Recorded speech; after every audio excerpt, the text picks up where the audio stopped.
हाय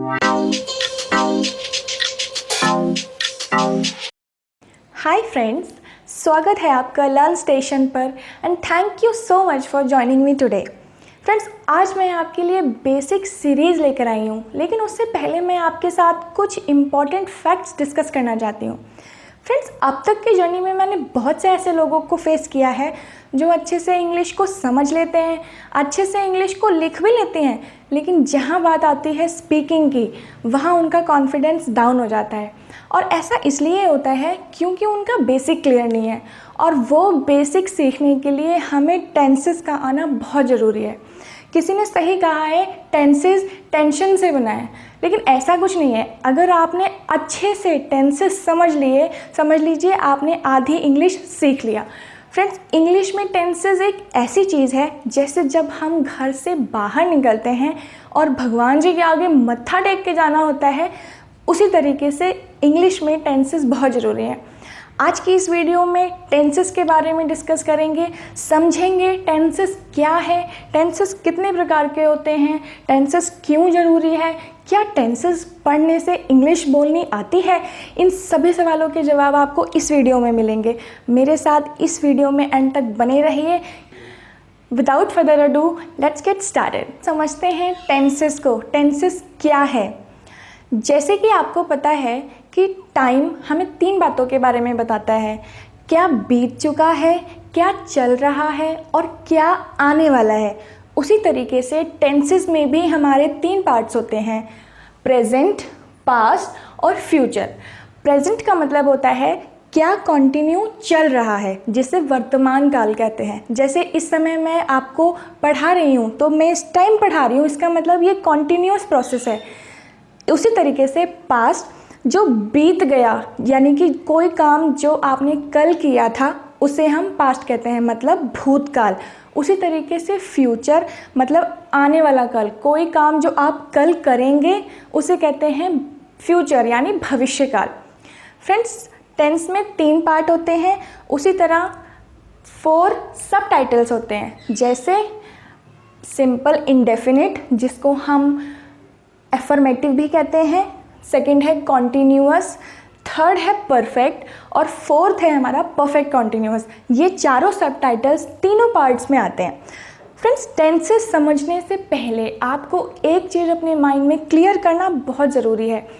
अक्सर बातें करते हुए आपने बहुत लोगों को सुना होगा, बहुत बच्चों से जैसे हम पूछते हैं कि बेटा इंग्लिश में कितने अल्फ़ाबेट होते हैं, तो वो सभी यही बोलते हैं कि 26 अल्फ़ाबेट होते हैं। जी नहीं, किसी भी लैंग्वेज में एक ही अल्फ़ाबेट होता है, लेकिन बात की जाए लेटर्स की, जैसे इंग्लिश में हमारा A to Z है, A to Z पूरा एक ग्रुप बन के हमारा अल्फ़ाबेट होता है। लेकिन अगर हम A, B, C की बात करें तो वो हमारे लेटर्स हैं। तो किसी भी लैंग्वेज में पूछा जाए कि कितने अल्फ़ाबेट होते हैं, चाहे वो हिंदी हो चाहे वो इंग्लिश हो, अल्फ़ाबेट एक ही होता है, लेकिन इंग्लिश में लेटर्स होते हैं और हिंदी में हमारा अक्षर होता है।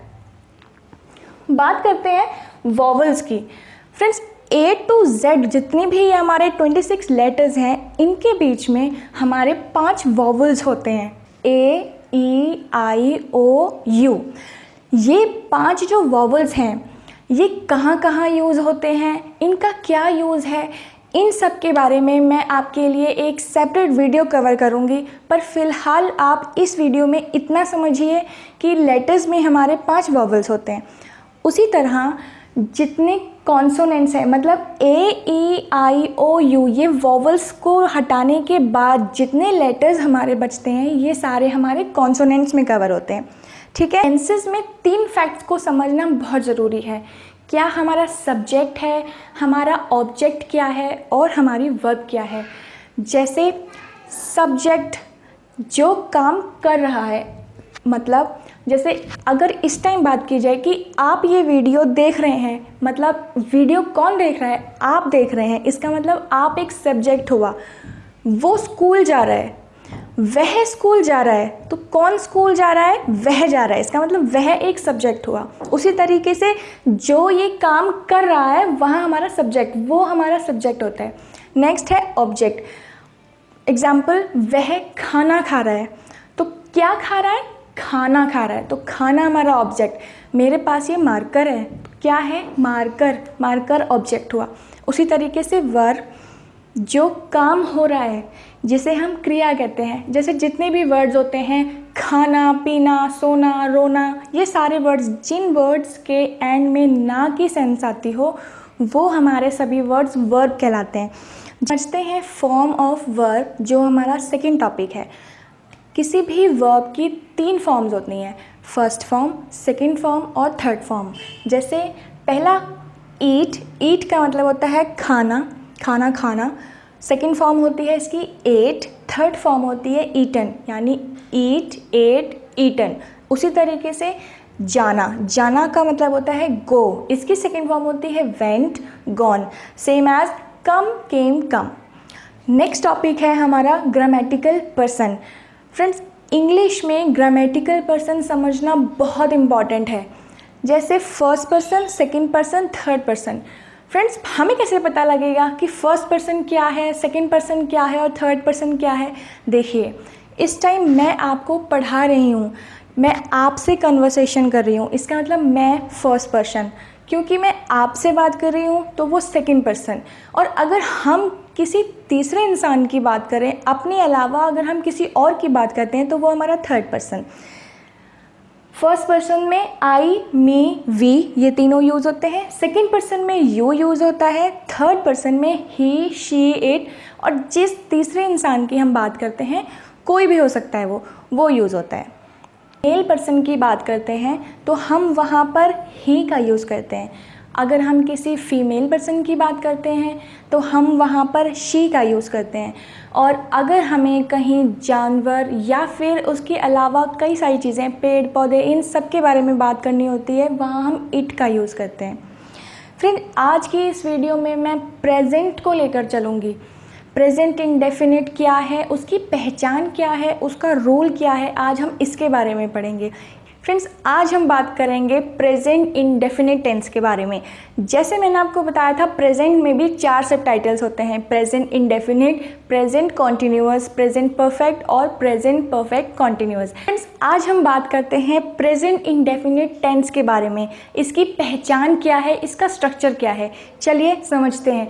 जिन हिंदी सेंटेंस के एंड में ता है, ती है, ते है, ये शब्द आते हों, या फिर हम अपना रूटीन किसी को बताते हों या फिर किसी से पूछते हों, वहाँ हम प्रेजेंट इंडेफिनिट यूज़ करते हैं। इसके सिंपल सेंटेंस भी हैं। आइए सिंपल सेंटेंस का स्ट्रक्चर जानते हैं। सब्जेक्ट, वर्ब की फर्स्ट फॉर्म प्लस ऑब्जेक्ट। जैसे मैं स्कूल जाता हूँ, इस सेंटेंस को फ्रेंड्स हम सिंपल सेंटेंस की तरह बनाएंगे। जैसे मैं स्कूल जाता हूँ, कौन स्कूल जाता है? मैं, यानी मैं हमारा सब्जेक्ट है। आई, कहाँ जाता है, जो हमारी वर्ब है, क्या एक्शन हो रहा है? जाना, जाने के लिए गो। कहाँ जा रहा है? स्कूल जा रहा है, यानी स्कूल के लिए go to school. Next, Sohan गाना गाता है। सोहन, सोहन हमारा सब्जेक्ट है। सोहन गाना गाता है, क्या गा रहा है, क्या एक्शन हो रहा है? गाना गा रहा है, तो गाना, गाना यानी कि सिंग। ए सॉन्ग, सॉन्ग हमारा ऑब्जेक्ट है। फ्रेंड्स, एक चीज़ आपने नोटिस की होगी, यहाँ पर मैंने फर्स्ट फॉर्म में गो लगाया है, और क्योंकि गाना, गाना की फर्स्ट फॉर्म हमारी सिंग होती है, पर मैंने यहाँ एस लगाया है। एस क्यों लगाया है? एस लगाने का पर्पस ये है, ही, शी, इट, नेम और सिंगुलर नाउन के साथ हम एस और ई एस का यूज़ करते हैं। फ्रेंड्स, एस और ई एस कहाँ लगता है, इसका क्या यूज़ है, कौन कौन सी जगह पर हम लगाते हैं, ये सब कुछ समझाना एक ही वीडियो में बहुत कॉम्प्लिकेट हो जाएगा। इसलिए इस टॉपिक पे मैं एक अलग से वीडियो कवर करूँगी, उसमें आपके सारे डाउट्स क्लियर हो जाएंगे। फ़िलहाल के लिए आप इतना समझिए कि ही, शी, इट, नेम और सिंगुलर नाउन के साथ हम एस या ई एस का यूज़ करते हैं।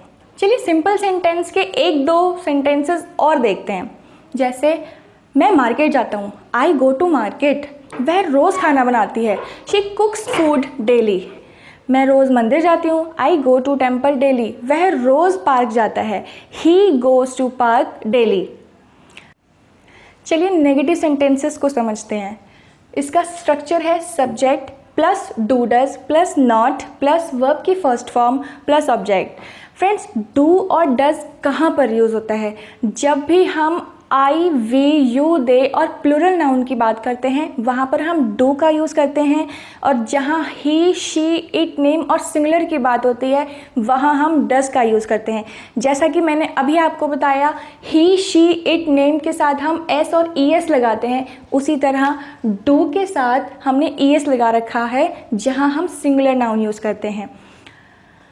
तुम ऑफिस नहीं जाते हो, इसे कैसे बनाएंगे? तुम ऑफिस नहीं जाते हो, कौन ऑफिस नहीं जाता? सब्जेक्ट है हमारा तुम के लिए हम यू, स्ट्रक्चर के अकॉर्डिंग चलेंगे। यू के साथ हम डू का यूज़ करते हैं, फिर not, you do not. Verb, कहाँ नहीं जाते हो? ऑफिस नहीं जाते हो, you do not go to office. एक और एग्जाम्पल देखते हैं, मेरी मम्मी खाना नहीं बनाती हैं। फ्रेंड्स, इस सेंटेंस में तो हमें दिख रहा है कि ये हमारा सब्जेक्ट है, लेकिन यहीं पर मैं आपको एक ट्रिक बताती हूँ। अगर आपको किसी सेंटेंस में सब्जेक्ट का पता लगाना है तो आप जो एक्शन कर रहा है उसी से क्वेश्चन कीजिए कि एक्शन कौन कर रहा है। जैसे खाना नहीं बनाना, कौन नहीं बना रहा? मेरी मम्मी नहीं बना रही है, तो यहाँ हमारा सब्जेक्ट है मेरी मम्मी, मतलब माई मदर। सब्जेक्ट के बाद हमारा हेल्पिंग वर्ब यूज़ होगी डू और डज में से, क्योंकि ये थर्ड पर्सन सिंगुलर है इसलिए हम यहाँ डज का यूज़ करेंगे। उसके बाद नॉट और वर्ब की फर्स्ट फॉर्म बनाना मतलब कुक, फूड हमारा ऑब्जेक्ट है। चलिए और एग्जाम्पल से समझते हैं। मैं मार्केट नहीं जाता हूँ, I don't go to market. तुम पार्क नहीं जाते हो, you don't go to park. हम स्कूल नहीं जाते हैं, we don't go to school. वह गाना नहीं गाता है, he doesn't sing a song. Friends, आज की इस वीडियो में बस इतना ही। अगली वीडियो में हम प्रेजेंट के ही इंटेरोगेटिव और WH फैमिली के टॉपिक को पढ़ेंगे। फ्रेंड्स, इंटेरोगेटिव में क्वेश्चंस पूछे जाते हैं, जैसे जब हम किसी से क्वेश्चन पूछते हैं कि क्या तुम स्कूल नहीं जाते हो, क्या तुम गाना नहीं गाते हो, इस तरीके के क्वेश्चन। और WH फैमिली में यूज़ होता है कौन, कहाँ, कैसे, कब। फ्रेंड्स, एक ही वीडियो में दोनों टॉपिक को कवर करना बहुत कॉम्प्लिकेट हो जाता, इसीलिए अगली वीडियो में इन दोनों टॉपिक को साथ लेकर चलेंगे। तब तक आज जो पढ़ाया है, आज की इस वीडियो में जो भी आपने सीखा है, इन सेंटेंसेस को आप अपने डेली यूज़ में ज़रूर यूज़ कीजिए। और अगर आप इस वीडियो को देख रहे हैं तो इसे लाइक कीजिए, और अगर आप जिन लोगों के साथ ये वीडियो देखना चाहते हैं उनको शेयर कीजिए। और अगर इस वीडियो के रिगार्डिंग आपके पास कोई सजेशन या कोई फीडबैक है तो उसे कमेंट कीजिए। आज की इस वीडियो में बस इतना ही, मिलते हैं नेक्स्ट वीडियो में। तब तक चैनल को सब्सक्राइब कीजिए ताकि आने वाली लेटेस्ट वीडियो आपको तुरंत मिल सके।